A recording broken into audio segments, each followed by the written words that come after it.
Hey everyone, this is Michael again, and welcome to the AEW Dynamite review. Dynamite tonight was from the Little Caesars Arena in Detroit, Michigan, and the show just ended. And Dynamite tonight, I thought it was a very good show, very entertaining. The 2 hours flew by very fast. We had some good matches tonight. So TK, Tony Khan did good with the show tonight. So we saw a double Jeopardy match, Claudio Castagnoli versus Rey Fenix. The winner of the match will get a shot at their opponent's championship. So if Fenix end up winning, he will get a shot at Claudio's Ring of Honor World Championship. If Claudio end up winning, him and a partner of his choosing, the Blackpool Combat Club, will face the Lucha Brothers for the World Tag Team Championship. So we saw that match, the double Jeopardy match. The International Championship was on the line with Orange Cassidy defending the title against Danny Garcia. We had a no-holds-barred match. Julia Hart versus Anna Jay.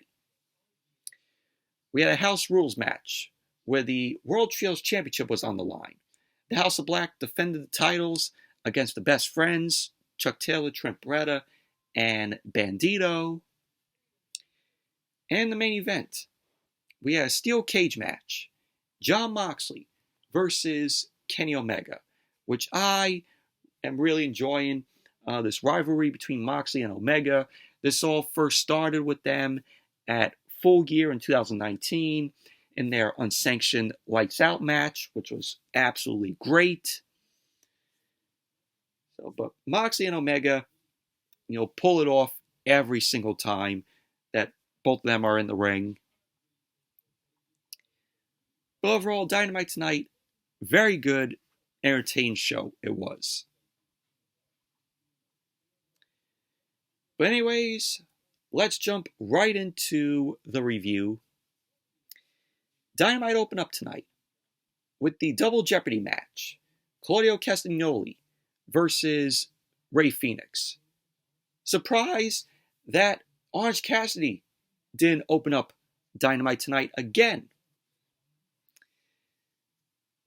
But this was a good match. Like I said, the winner of the match will get a shot at their opponent's championship. If Rey Fenix end up winning, he will get a shot at Claudio's Ring of Honor World Championship. If Claudio end up winning, him and a partner in the Blackpool Combat Club will face the Lucha Brothers for the World Tag Team Championship. But this was a good match. Fenix and Claudio start off the match. They end up trading holds. Fenix end up showing off his agility, and Claudio end up being down on Fenix. So Claudio end up getting the upper hand on Fenix. He ended up dropping Fenix with a backbreaker. So we had Fenix leaping off the ropes. He ended up doing a diving hurricanrana, which sent Claudio to the outside, which was great. And then Fenix then delivered a dive to the outside to Claudio. Fenix then attempted to do another dive to Claudio, but Claudio caught Fenix in midair. And Claudio then ended up sending Fenix into the barricade. So Fenix and Claudio kept fighting on the outside. Fenix then ended up catching Claudio with the aerial attack right off the barricade, which was great. So then Fenix and Claudio went back to the ring. So Claudio ended up going for the cover, and Fenix ended up kicking out. So we had Claudio attempting to pin Fenix, where Claudio ended up going to the ropes, and Claudio ended up getting caught with a counter, and then a near fall from Fenix. So Fenix ended up going for a flying attack to Claudio, but that ended up getting reversed into a lariat by Claudio. So Claudio ended up going for the cover. Fenix ended up kicking out. Fenix then rolled to the outside. So Claudio ended up lifting Fenix and slammed Fenix into the barricade. So then Dynamite went to commercial, of course, the whole picture-in-picture. So then as Dynamite came back from the commercial, Claudio was in control of the match. Claudio delivered a gut-wrench suplex to Fenix. So Claudio ended up going for the cover. Fenix ended up kicking out. So both Claudio and Fenix, they would trade strikes at each other. And Fenix then delivered a thrust kick to Claudio. Fenix followed up from the thrust kick with a strike in the corner to Claudio, which was followed up by a cutter. So Fenix ended up going for the cover on Claudio, which was a very weak cover, and that allowed Claudio to kick out. So we saw the Blackpool Combat Club, we saw Wheeler Yuta, and also Moxley watching from backstage. Claudio then escaped to the outside. Fenix ended up catching Claudio with the moonsault from the top rope, which was absolutely great. Fenix does a great moonsault. So Fenix then brought Claudio back to the ring. Claudio caught Fenix with a reversal, and Fenix ended up kicking out. Claudio was then looking to go for the Ricola bomb to Fenix, but Fenix ended up hitting the code red to Claudio, and Fenix ended up going for the cover. Claudio kicked out. So Fenix then ended up bringing Claudio up on his shoulders. Claudio countered out of that, and he ended up going for the cover on Fenix, to which Fenix kicked out. And then Claudio ended up focusing on Fenix with some elbow strikes. So Claudio then followed up with the elbow strikes to Fenix with a Ricola bomb to Fenix. So Claudio ended up going for the cover. And there you go. Claudio Castagnoli ended up winning the match. So Claudio and a partner of his choosing, in the Blackpool Combat Club, could get a future shot against the Lucha Brothers for the World Tag Team Championship. So Claudio then left the ring, and pretty much that was basically that. But overall, this was a very fun, good opening match to Dynamite. The crowd was hot, for the match. The crowd was hot throughout the night. That Detroit crowd made some noise throughout the 2 hours of the show, and it was just great. This is a big win here for Claudio, and very curious to see who he teams with, from the Blackpool Combat Club. It could be Moxley, it could be Wheeler Yuta, it could be Bryan Danielson. So we'll see. Very curious. So then we went backstage and we saw Miro. Yes, Miro ended up returning on Dynamite tonight. He was shown walking down the hall, and Renee Paquette was there. So Miro ended up shoving past Renee, and he walked into Tony Khan's office, and pretty much that was basically that. But I'm curious to see what happens, with Miro. Probably Miro is here because maybe he's going to be a part of AEW Collision. We'll see. So it was good to see Miro again. Miro's been off TV for a while. They had nothing for him, which is sad. But it was good to see Miro. And then we had a video package with MJF. So MJF was talking about the pillars of AEW, the rest of the pillars, and he kept saying that the pillars of AEW were like the Beatles. MJF then claimed that he's the Paul McCartney of the pillars because he's the best and will have the longevity. So MJF ended up saying that he is begging the rest of the pillars of AEW to accomplish what he has. So there you go. That was what MJF had to say. Good video package promo from MJF there. And then we had the top guys. FTR. Dax Harwood, Cash Wheeler. They end up making their way down to the ring. And they end up saying that they have a few things to say. So they end up calling out Mark Briscoe for them to apologize to him. But they didn't get Mark Briscoe. They got Jeff Jarrett, Jay Lethal, Sanjay Dutt, and Satnam Singh. They all end up coming out. So Sanjay Dutt demanded an answer for their challenge at Double or Nothing, because Sanjay Dutt and Jay Lethal want a shot at FTR for the World Tag Team Championship at Double or Nothing. So FTR end up taking the poll to the crowd, and they end up saying that they'll accept the match if the group admits to using Mark Briscoe to get to the titles. So then Mark Briscoe ended up coming out. Mark Briscoe arrived to the ring.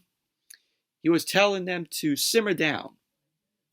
Mark Briscoe ended up telling them that he talked to Tony Khan and that he has some news. Mark Briscoe ended up announcing that the match for the World Tag Team titles at Double or Nothing is on. And Mark Briscoe ended up announcing that he is going to be the special guest referee of that match. So Mark Briscoe ended up offering a beverage as a peace offering, and there was like liquor in the cup. He ended up handing cups to everyone in the ring. So Sanjay Dutt ended up drinking the liquor that was in the cup, and then he spit it in Dax Harwood's face. So Cash Wheeler ended up going after Jay Lethal and Sanjay Dutt, Jeff Jarrett, and Satnam Singh. And we had Mark Briscoe got sent into Dax's direction. So Dax accidentally pile-drived Mark Briscoe. So the crowd here was chanting, "You fucked up. You fucked up," to Dax Harwood. So then Jeff Jarrett and his crew left the ring. Jeff Jarrett rushed back and he started shouting at Dax Harwood, and pretty much that was basically that. But it looks like here that Jeff Jarrett and Jay Lethal might have put a wedge in between FTR and Mark Briscoe. So this is going to come into play at Double or Nothing. Does Mark Briscoe end up turning on FTR after this happened tonight? We'll have to wait and see. But overall, this was a pretty good segment here, with FTR and, Jeff Jarrett and his crew. But I'm like, we're still having Jeff Jarrett on TV. AEW is still catering to Jeff Jarrett. Jeff Jarrett has gotten more screen time than a Miro, than a Keith Lee.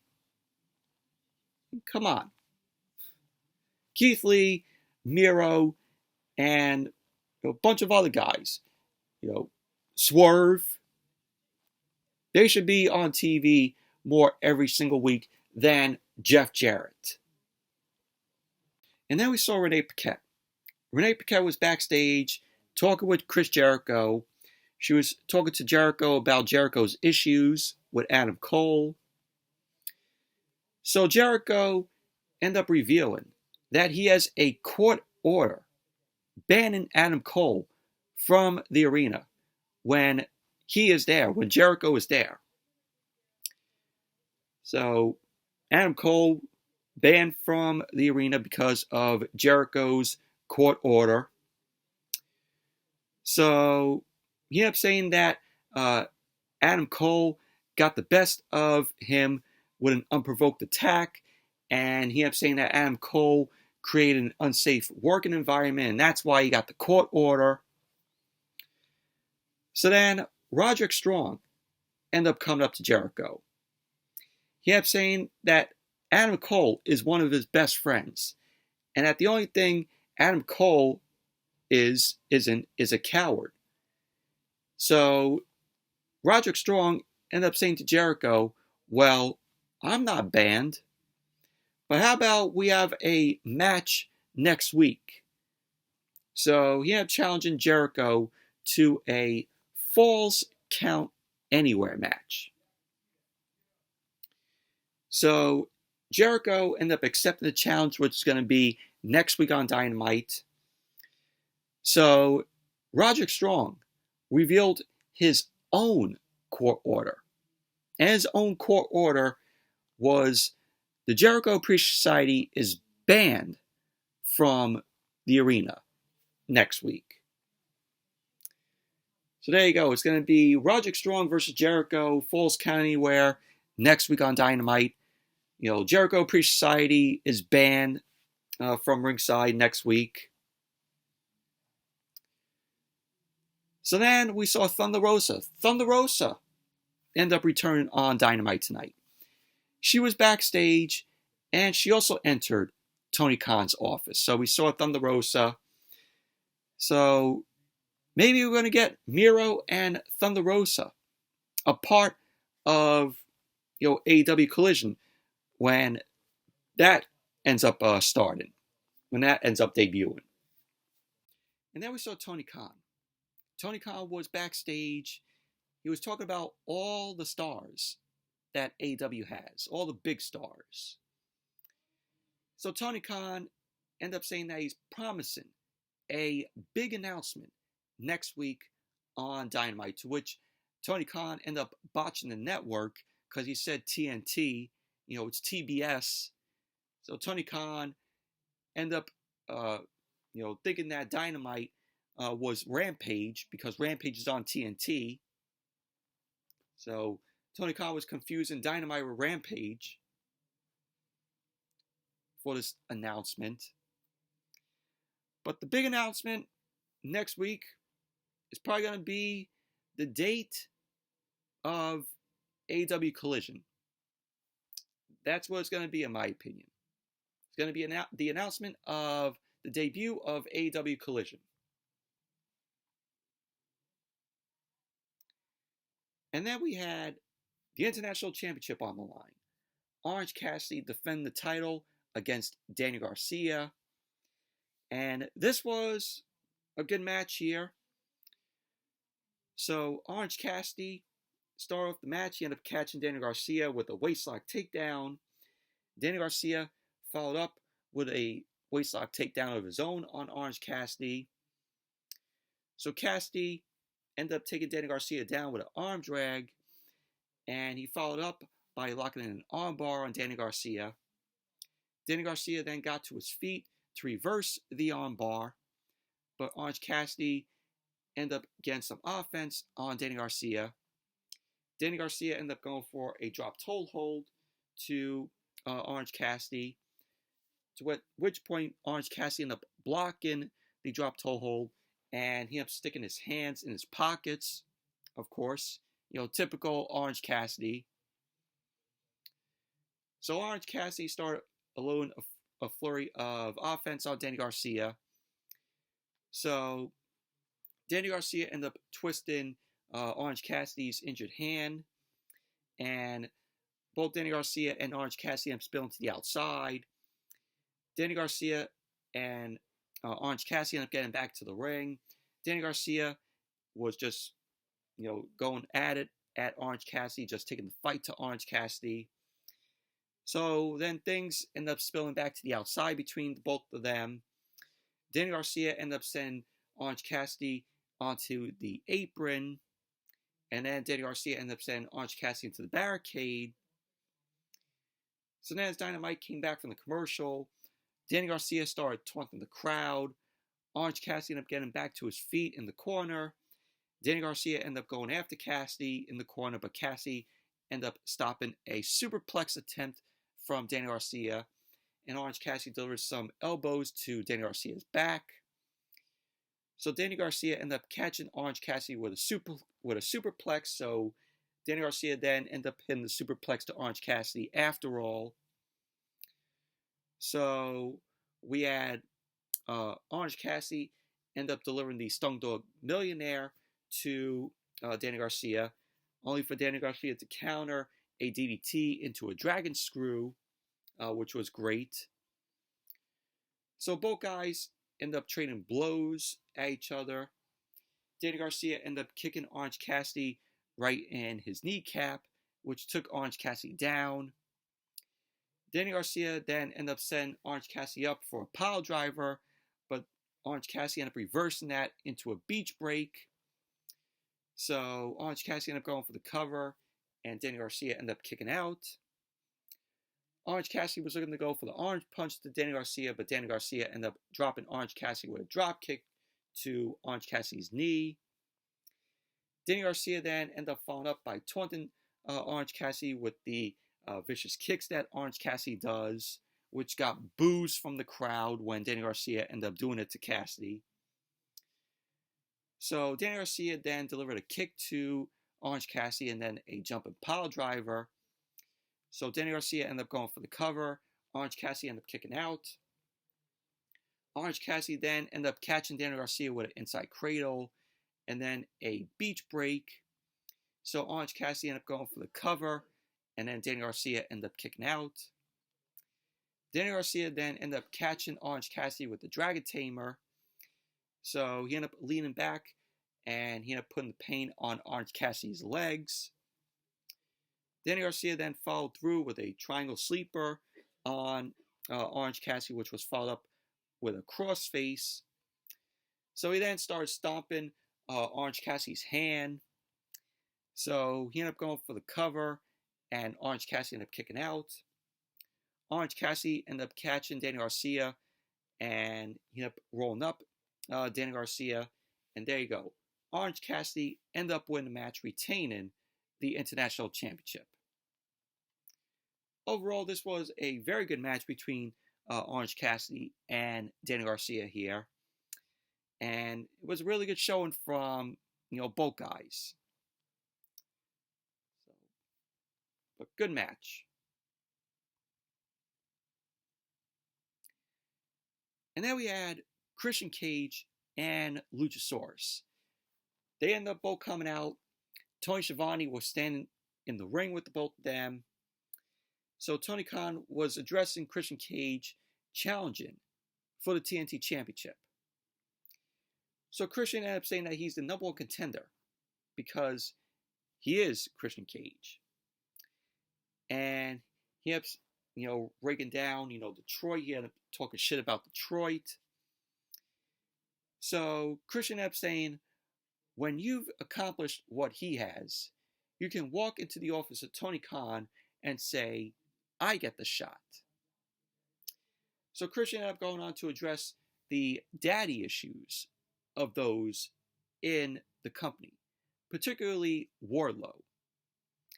He was saying Wardlow seemed to look for a new father in Arn Anderson. He ended up saying that Arn Anderson seemed to be looking for a new son.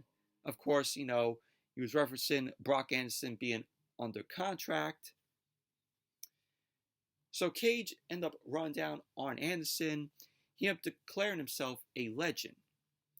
And he ended up saying that Arn is not as good as him, as Christian Cage. So Christian then ended up saying that Wardlow will realize that his days as the TNT champion are all but over. So pretty much, that was basically that. I don't care about anything surrounding the TNT Championship. The TNT Championship has just lost its prestige. It's a hot potato title. It's like AEW's 24/7 title. We all know about how the TNT Championship is, booked very badly. But don't even care about anything surrounding the TNT Championship. What is it going to be? Oh, Christian Cage facing Wardlow? Christian Cage is going to win the TNT Championship and then get a rematch and it's going to go back to Wardlow? That's pretty much my prediction of what it's going to be. May be wrong on that, but, like I said, don't care about anything surrounding the TNT Championship.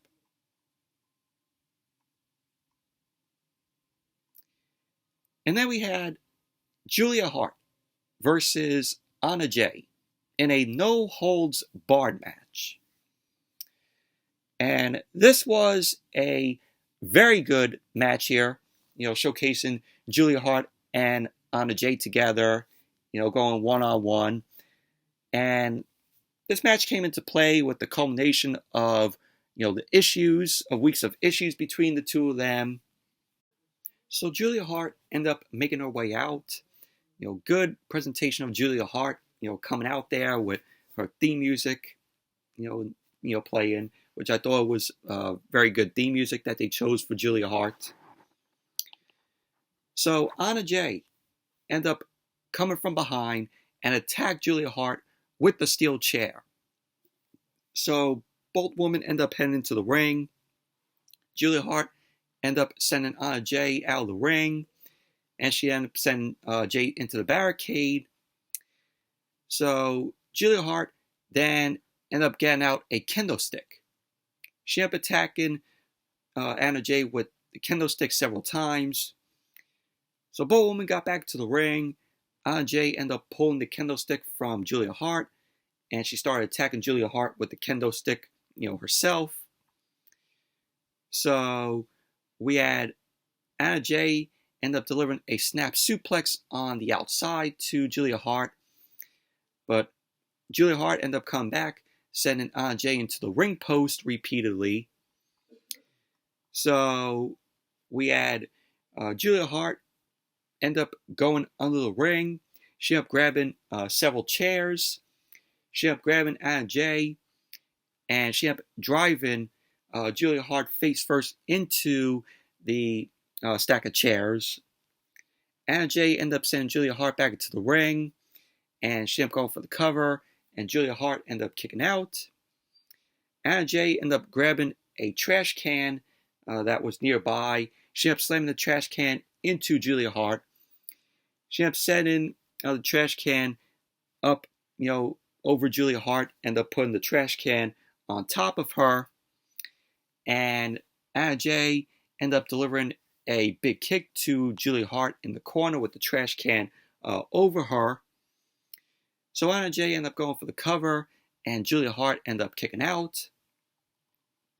Anna Jay ended up going back to the outside. She ended up grabbing some chairs to bring into the ring. And Anna Jay ended up piling the chairs back up. So Anna Jay ended up going for a suplex to Julia Hart, but Julia Hart ended up countering that with some forearm strikes. So Anna Jay was in the corner. Julia Hart ended up hitting a superplex. She ended up driving, Anna Jay's legs onto the steel chairs, to which Anna Jay ended up botching that because she didn't hit the chairs. So Julia Hart ended up locking in Heartless on Anna Jay. Anna Jay ended up tapping out. So there you go. Julia Hart ended up winning the match. Overall, this was a very good no-holds-barred match between the two of them. This feud between Anna Jay and Julia Hart has been very weird, in my opinion. But nice win for Julia Hart here. Again, the win on Anna Jay. And then we have Renee Paquette. Renee Paquette was backstage. She was interviewing the best friends, Chuck Taylor and Trent Beretta, and also Bandido. She was saying to them about what their choice of stipulation is for the World Trios, match. So Trent ended up announcing that no witches will be allowed at ringside. So pretty much, that was, basically that. So that was what they had to say. So then we had the match. We had the House of Black versus the Best Friends and Bandido. This was a World Trios Championship open house match. This was house rules, for the House of Black. So what I really liked about the match was that the lights were dim in the arena. The lights were turned down. This kind of reminded me of when, NXT for the takeovers. They used to dim the lights, turn the lights down while they had the match. So it was really cool to see. So the match ended up starting. So we had Bandido and Malachi Black starting off the match. They were trading strikes. Bandido got sent into the corner by Malachi Black. Black started to attack Bandido, but Bandido was able to fend Black off. Black then came back and locked in a knee bar on Bandido. So then we saw Orange Cassidy. Orange Cassidy was watching backstage. Bandido ended up rushing to the ropes. And, Bandido, ended up pulling himself free from the hold that was locked in on Black. You had also a point where Malachi Black ended up delivering a huge kick to Bandido, which turned Bandido inside out. So Bandido ended up taking out, and the best friends, Chuck Taylor and Trent Beretta, end up coming in. They end up dropping Malachi Black with a double team, and then Bandido end up coming in. So the best friends and Bandido end up connected with some moves to Malachi Black. So Brody King then ended up coming into the ring. He ended up charging into Trent Beretta with a running crossbody that smashed Trent Beretta into the barricade. So then we had, Buddy Matthews end up tagging in later on, where Buddy Matthews ended up keeping Trent from getting the tag of his own. And Trent had no one to tag. And he'd end up hitting Buddy Matthews with a DDT. Trent ended up delivering a thrust kick to Buddy Matthews, which he ended up going for the cover. And Buddy Matthews ended up kicking out. So Malachi Black then distracted Trent Beretta, which led to a roll-up. And we had Trent end up kicking out. Trent then ended up taking in Bandido. And he ended up diving to the outside on both Malachi Black and Brody King. Bandido climbed the turnbuckle, but he ended up taking a kick from Buddy Matthews. Chuck Taylor ended up tagging in. He ended up hitting Soul Food on Buddy Matthews. Brody ended up getting the blind tag. He ended up dropping Chuck Taylor with the Dante's Inferno. And he ended up going for the cover. And there you go. The House of Black ended up winning the match, retaining the AEW World Trios Championships. So, post-match, Orange Cassidy was laid out backstage. And standing over Orange Cassidy was Kyle Fletcher of Aussie Open. So, this right here is a sense that we're going to be getting Orange Cassidy versus Kyle Fletcher for the International Championship. So that's Orange Cassidy's next opponent will be Kyle Fletcher of Aussie Open. But overall, this was a fun trios match here. Really enjoyed it. Good stuff between the House of Black and the Best Friends and Bandido. And then we have a video package showcasing Jungle Boy, where Jungle Boy was talking about his rise in the company.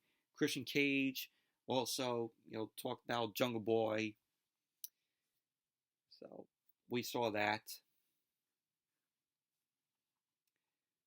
Main event. The steel cage match. Jon Moxley versus Kenny Omega.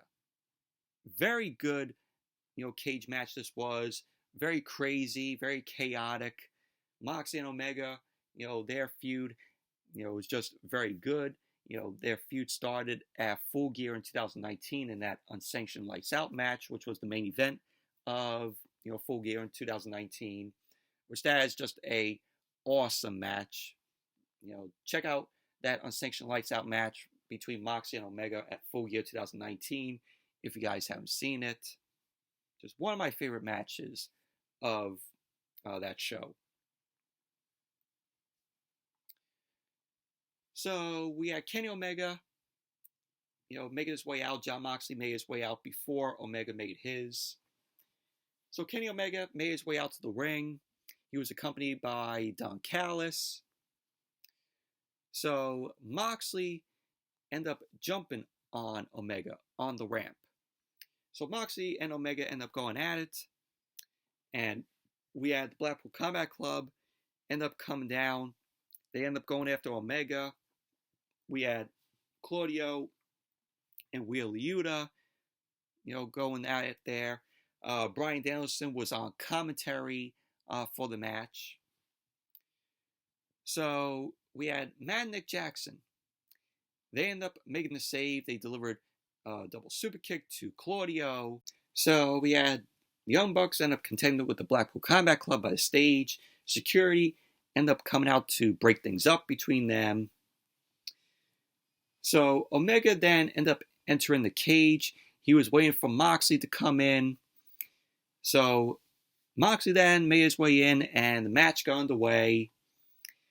So we have Moxley and Omega start off trading blows with each other, and both guys end up delivering some chops to each other, which was followed up by some punches from Omega to Moxley. And we had Omega delivering a fall forward slam to Moxley, and then a moonsault. Kenny Omega, delivered a great moonsault to Moxley. So Omega ended up going for the cover. Moxley ended up kicking out. So Omega then reached through the apron, and he ended up pulling out a chair, and the chair was wrapped in barbed wire. So Omega ended up going to work on Moxley with the chair, with the barbed wire chair, and Omega ended up sending Moxley face first to the turnbuckle. Moxley ended up using the camera that was nearby to smack Omega on the head with the other camera. So Omega was on the apron. He ended up delivering a kick to Moxley's head. So Moxley ended up responding by sending Omega back into the cage. So Moxley now had the chair wrapped in barbed wire. Omega ended up catching Moxley with a bulldog into the barbed wire chair, which was crazy.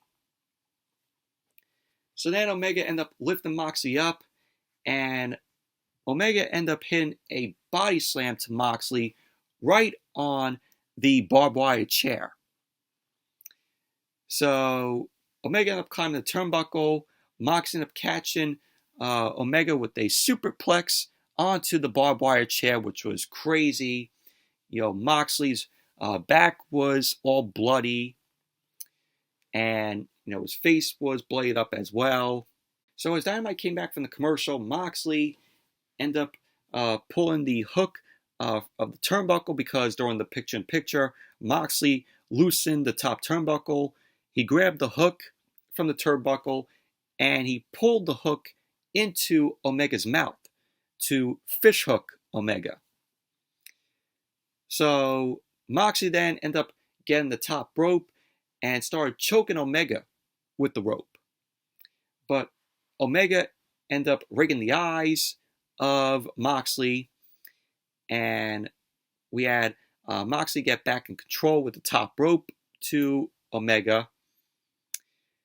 So we had Moxley end up hitting a drop toe hold on Omega. He followed up with a bulldog choke. He was using the ropes to do more damage to Omega. So Moxley ended up hitting Omega with a knee to his face. Moxley ended up going into the corner, and he ended up pulling out a bag. And in this bag, I thought it was going to be thumbtacks, but it wasn't thumbtacks. Inside the bag were small piles of broken glass. So Moxley then dumped the broken glass, in the middle of the ring. Omega ended up hitting a driver to Moxley, which was just shy of the glass. So Omega then delivered a knee to Moxley. Moxley ended up fighting out of the one-winged angel, and ended up locking a sleeper hold on Omega. So Omega was fighting back, and Omega ended up driving Moxley back first into the pile of broken glass. So Moxley, looked hurt there, and Moxley ended up managing to catch Omega with a chokehold, and Omega ended up counting that into a near fall to break up the hold, to which, Moxley ended up kicking out. Moxley was looking to go for a pile driver to Omega, but Omega ended up rolling out. Omega ended up hitting the V trigger to Moxley. So Omega and Moxley were back to trading blows to each other, and Omega ended up delivering a knee to Moxley, delivered 2 knees to Moxley, and then Omega delivered the Snapdragon suplex to Moxley on the broken glass, which was crazy. So Moxley was up to his feet, and just as Omega ended up hitting a massive V-trigger, and it sent both Moxley and Omega crashing to the side of the cage, and the cage ended up breaking. So we saw Omega's leg ended up getting trapped on the bottom rope. It led to officials coming out to check on Omega. So Moxley ended up sending Omega back into the ring. Mox ended up grabbing a screwdriver from ringside. But Don Callis ended up coming into the ring to stop Jon Moxley from using the screwdriver on Omega. So Omega ended up getting distracted Moxley from behind. Omega ended up hitting the V-trigger to Moxley, and then the one-winged angel. So Omega was going to go for the pin, and lo and behold, Don Callis broke up the pin with a screwdriver to Omega's head. And the crowd was shocked. They were booing at Don Callis. So Moxley ended up managing to cover Omega.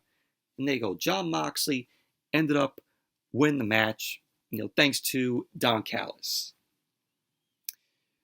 So officials then end up rushing to check on Omega post-match. And Don Callis was standing over Omega. And he was looking to jab Omega again with the screwdriver. So Don Callis ended up whispering something to Omega. He ended up shoving Omega down to the canvas. Don Callis then left the ring. And Moxley ended up escaping the ring. And Kenny Omega's face was all bleeding from the screwdriver shot from Don Callis. So Don Callis ended up turning on Omega.